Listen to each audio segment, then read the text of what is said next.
like, bro, yeah, she got a kid. Look at his back. Oh my god.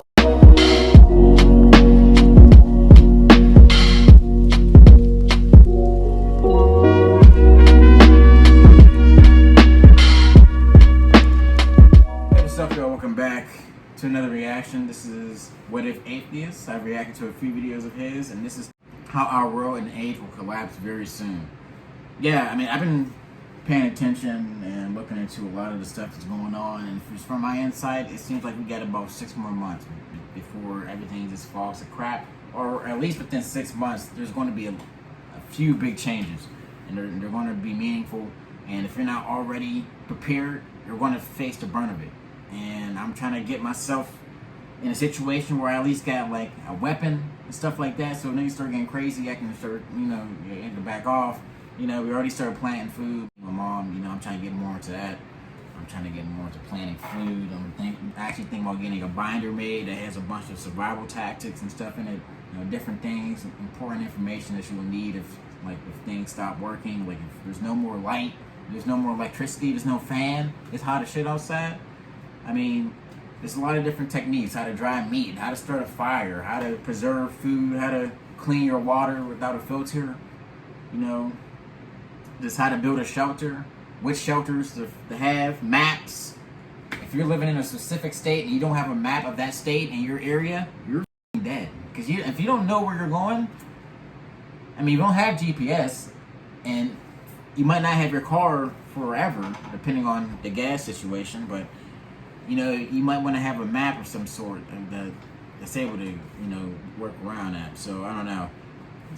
That preparedness is what's really important right now. People think it's a game, but you know, you can think it's a game until it really happens, and you're gonna really wish that you had taken the time to, you know, go out and prepare for you and your family. You know what I'm saying? But hey, we're gonna see what Whatifalthist has to say about this. You know, with everything going on in the world right now, who knows, man? I thought I was gonna be like maybe 60 or 50 when all this stuff would start happening, but no, it has to be when I'm 20. Damn, the American Empire had to start falling when I'm like 20. Like, I guess the peak was in the 50s after World War II. We had just won the war. We were the most military and industrially powerful country on the planet. We had more nukes than any other country in the world. More resources, more money. Yeah, man, but now we're just cascading effect. We spit a lot of words, but don't take a lot of action. We've seen how Afghanistan went, so who knows what's going to happen with these other countries. Yeah, but if it escalates any further, it's going to get bad. Yeah, we're going to hop right to the reaction. Hit that like button, subscribe, and share. Really appreciate all the support. Let's go. Our age of history is about to end. The world that you and I spent our entire lives in, upon which we've built our assumptions of how the world works, will end shockingly and markedly in the near future. This will be a deeply traumatic process that will affect everyone on the planet and will, in its turmoil, set the stage for what the future will look like. In previous videos, I've talked about how, from looking at the historic record, it seems very plausible that the world order collapses. And in videos like this, I've gone through the underlying logic that propels it. This will be a video to talk about how it could possibly play out in details, while going through the various interconnected factors that can contribute to it.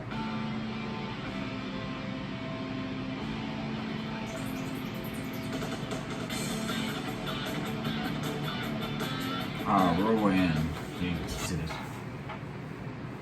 Most people agree today that the international order is fundamentally unstable, that the trajectory is built on foundations that are no longer operational, and the results of which we must see bear fruit. However, most people don't understand why this is happening on a beyond intuitive basis. The overarching answer is something I've covered before on this YouTube channel on a really frequent basis, so much so that I shudder to bring it up again. For more details, this is a video I made explicitly about this topic. However, you see these historic crashes every few centuries or so that are driven by demographic and economic factors, largely relating to inequality and overcompetition for labor, which results in social collapses. The last clear example of this in the Western world being the French Revolution, before that the crisis of the 17th century, which some historians think killed a third of the world's population, and before that the Black Death. But you find examples like this going back into the ancient world. Interestingly enough, there are a series of variables you can use to predict crises like this, including stuff like inequality, wage stagnation, rising real estate costs, the average age of marriage, moving beyond a certain range, and the like. The epic historian Peter Turchin has made computer models that predict crises like the French Revolution, the fall of the Roman Republic, and the like, on the timescales they actually happened at. His computer said around 2010 that America, and realistically much of the world by extension, would have a massive social crash in the 2020s. A really horrifying thing to keep in mind is that in almost all these crashes, you see combinations of external and internal wars, like the French Revolution with the Napoleonic Wars or World War I and the Russian Civil War. The normal result is that one faction of the elite kills the other, since competition inside the countries becomes so great, something that people seem to be working themselves towards in the modern world. Well, there's also major wars and plagues, sadly.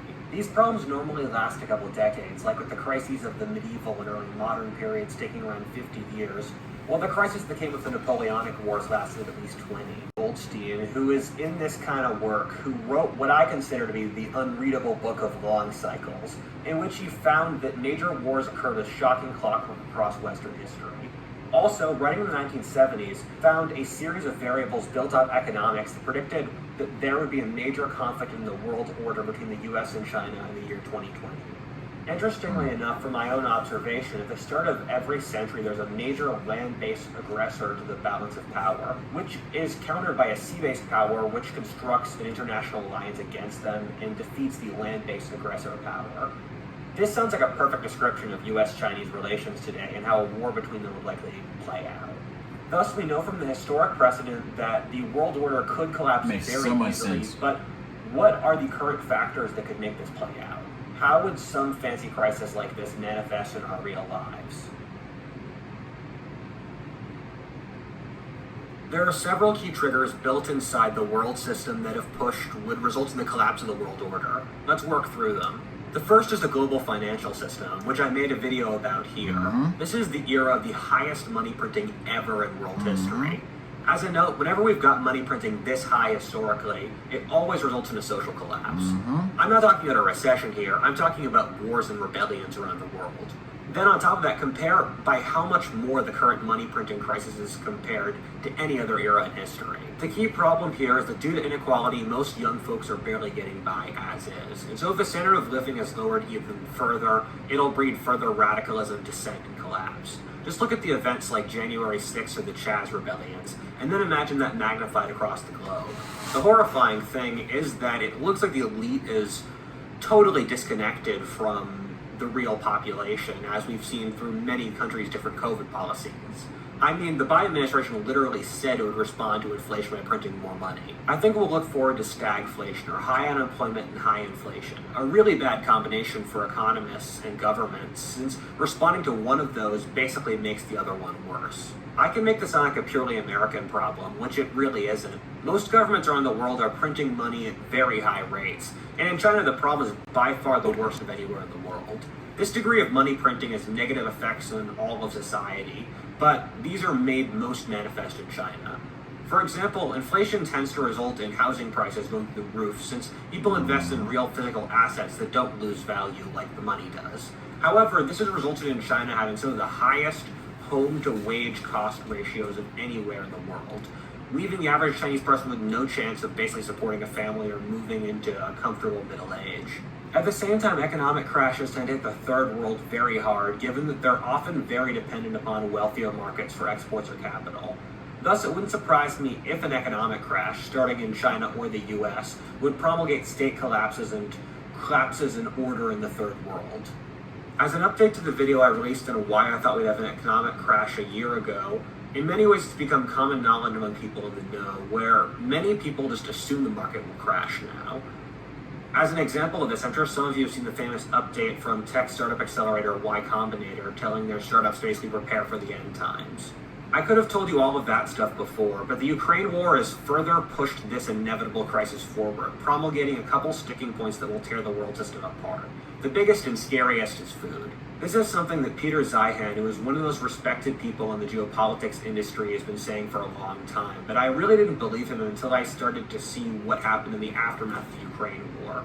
I thought this is the era of the highest agricultural productivity ever by a vast margin, in which there are nearly 3 times as many fat people in the world as hungry. It's impossible for places to starve. Well, one of the things I've realized living life is that God is often cruel, but he always has a sense of humor. If the data is correct, we might see the largest famine in history in the next 10 years or so. The thing is that Russia and Ukraine are some of the biggest grain exporters in the world, and much of Africa and the Middle East, or the top food importing areas in the world, are totally dependent upon them.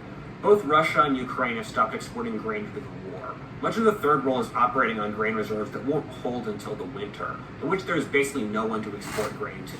One of the biggest factors that's getting very little attention is that the nitrogen and fertilizer network, of which Russia and Ukraine are truly massive linchpins, alongside with supply problems in Canada, mean that much of the third world won't be getting fertilizer this year.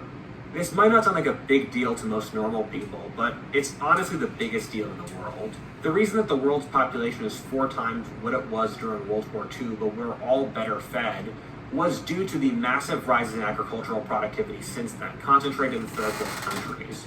Just Africa has seen a 5 times over growth in population as an example. At the same time, lots of these third world countries have poor supply networks, which means that if one bolt falls loose, farmers won't even be able to get the fertilizer by truck anyway, thus meaning that the crops people depend on won't be grown at all.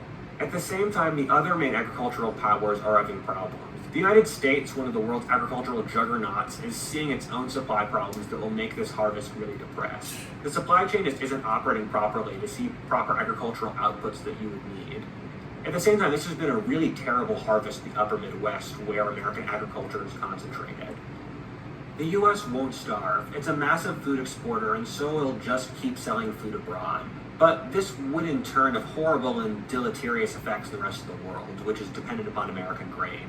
Meanwhile, if you look at Latin America, where the other agricultural titans like Argentina and Brazil reside, we see similar problems where the modern anti-agricultural parties are making it very difficult for those nations to expand agricultural production abilities, thus making them unable to fill the gap in global agriculture. Of all the problems here, food is the one I'm least certain of. If the war in Ukraine stops soon and we return to a peaceful world, it seems possible to patch everything up. Also, it does seem possible that the Americans could just make up the slack as the price of global food goes up, just not to dangerous levels. I think these worries could be overhyped.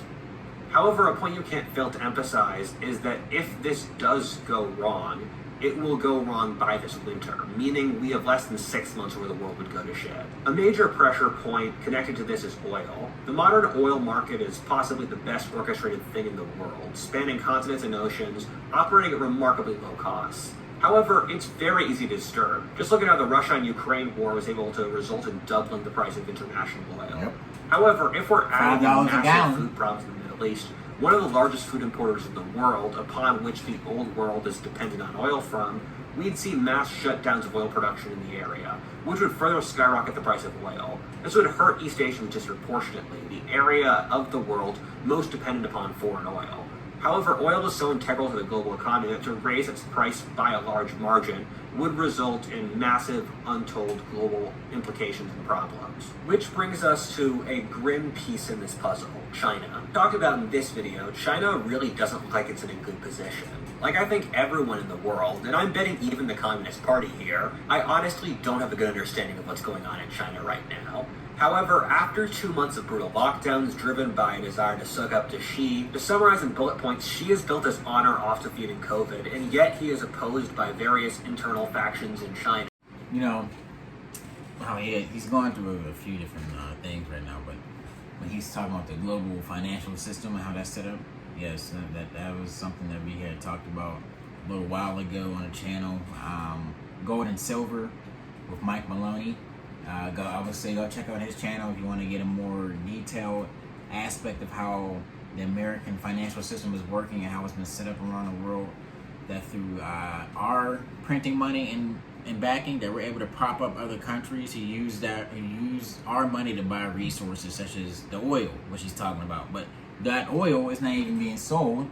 So all this money that's being printed is staying in the United States, and it's not being sold in other countries around the globe.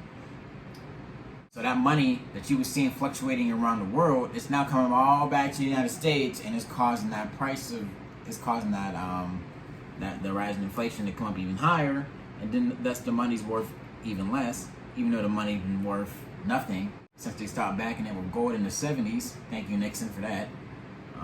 Yeah, I mean, everything is just so fickle, especially the New World Order, like how everything's set up, trade amongst other countries. I mean, it takes certain geopolitical setups to get things everywhere. So if you disturb anything, it can cause functions to break down.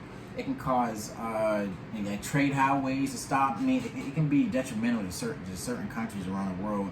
You know, like you said, the United States, I feel like people played up to a big part that, you know, certain things may happen here that will be absolutely deadly to everyone in the United States. I don't think so. I think we're probably able to take care of ourselves, but I don't know, man. We're talking about people. Someone's burning down food grain silos in the middle of the night, or food storage that will hold us up in winter if we're not able to compensate for the food that's not being traded with us. Even though I think we're going to be okay. But it's other countries, though. We're not going to necessarily be able to trade up our food with other countries because we want to delegate it to our people here, and other countries are going to starve. So, I don't know, man. It's crazy. But we're going to see what he had to say about China, though, because, I mean, they're going off on a tangent. And thus has been pushing really horrible lockdown policies to show his power and cower his opponents. This has resulted in a nasty and messy process in which the rules get enforced on different local bases, which has resulted in things as horrifying as Chinese farmers not seeing their next harvests, thus opening China up for starving next year, cities shutting down brutally, provinces cutting each other off totally from interprovincial trade, effectively stranding China into thousands of little regions. Brutality in many areas is the norm, whether people starving during COVID lockdowns, being willed into their apartments and the like. They are literally doing everything they would be doing if they wanted to establish a horrifying, militaristic, totalitarian state.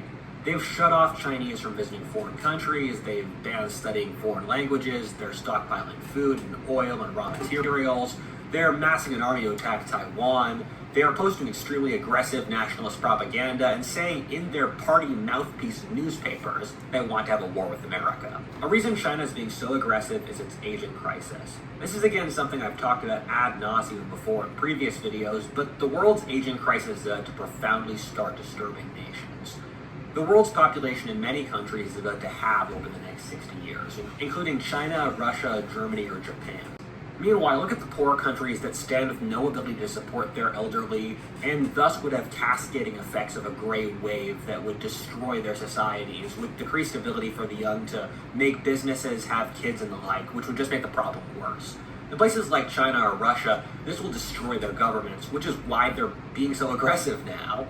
This brings you to the final point here, that all of this adds up to geopolitical instability that acts as a factor in of itself. However, the world is filled with aggressive, unstable powers that look to expand outwards as a way of justifying their existences. There are two arcs of instability to keep track of in the future. The first roughly corresponds to the former Mongol Empire, but is really the sphere of the Russian-Chinese alliance against the rest of the world. On every edge of this sphere is a potential hotspot that could result in a major war between the great powers. Examples include Ukraine, Syria, Iran, North Korea, Taiwan, Southeast Asia, and the like. I have no idea which of these could possibly trigger the fire. The second arc of instability is the area with food and water instability if things go bad, which stretches from Africa into Central Asia. This is a region that will just go insane and fall apart if the world goes to shit, since they can't feed their own people. Between these two separate arcs, the area where the collapse of the world is most likely to start is the Middle East, which is the easy answer, and is to our modern world system what the Balkans were to World War I, an unstable area of ethnic tension that the great powers were involved in with global alliances. It's hard to predict a real path for what could possibly happen. As I've said time and time again on this YouTube channel, my job is basically betting against God. So the chances of anything I could possibly tell you happening is pretty low, but this is a scenario that I think is pretty possible. And I mean, we've gotten predictions both right and wrong on this channel, so we'll just have to see what happens. I mean, hopefully I think it's pretty plausible we see a financial crash this summer. The American and Chinese economies are so intertwined they'd collapse in pretty close unison with the other. Maybe the Chinese government would try to play some sort of trick to try to go back to Maoist times, where recessions don't matter, but that would just result in a revolution. However, as stated before, this would also result in a worldwide recession, with stagflation or a nasty combination of rapid inflation and high unemployment, and thus we would see a collapse in real living wages. The US dollar, which has been artificially propped up by foreign governments, would show the true value that it is after all the money printing that's happening, thus resulting in horrible results for the standard of living of the American people. The reason I'm putting this summer as a potential point for this crash to happen is because if we're starting with the assumption to buy resources, like there'd be mass famine and state collapse in the third world by the time we hit the fall, stuff like that doesn't normally just immediately happen out of the blue, and there's normally a series of events that presage or foreshadow it, or ramping up of worse and worse events. And so it makes sense if you see state collapse after a financial crash that happened the summer before. With all this going on, Saudi Arabia or Iran collapse in revolution. China does something big at this point. I'd posit around November when they're going to start having food problems. Basically, they either invade Taiwan or fall in a revolution. What either of these happens is hard to say, but here are some videos in which I go into more of the details. If there is a war between China and India or the US, it would be the greatest conflict in history, possibly roping in Europe and Russia becoming a World War III, even though, as I talk about in this video, I think a World War III is possible over the next couple decades, but I don't think it's the most likely option, with the most likely conflict being something like the 30 Years' War, or a series of proxy, indirect, long-form wars.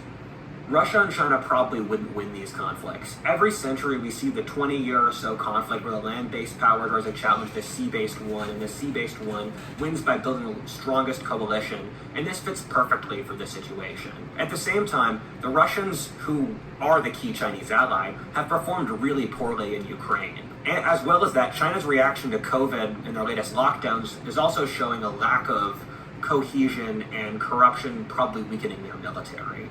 And on top of that, Russia and China are both seeing collapsing populations. So in a conflict like this, I think the US would probably end up winning with its coalition.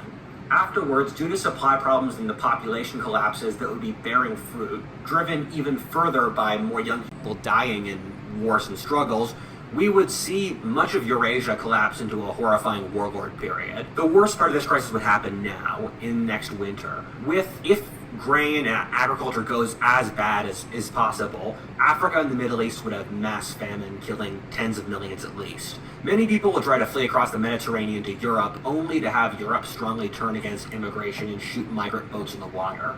However, we would see state collapses in much of the area, with nations falling apart in Africa and the Middle East to be replaced by more primal organizations, normally built off ethnicity or religion, or the charisma of a great leader taking the fore. Politics becomes extremely polarized in the area that continues to function to a certain degree, like the US, Western Europe, or India.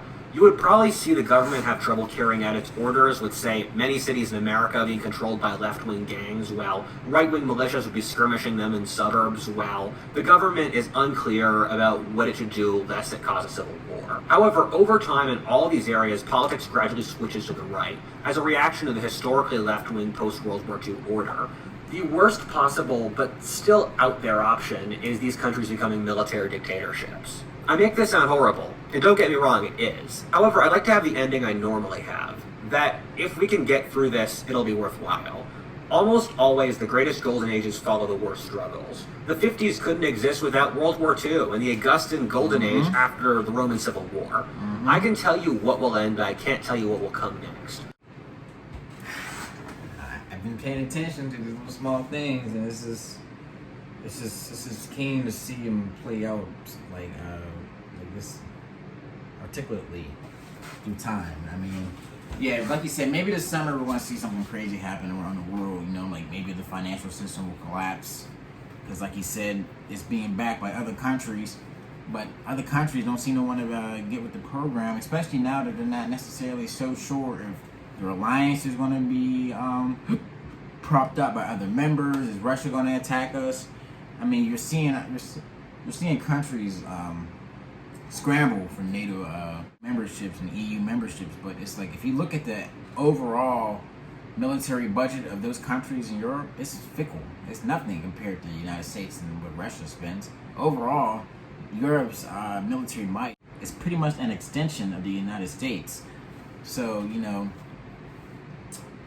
I don't know. We're going to necessarily see what's going to happen, man.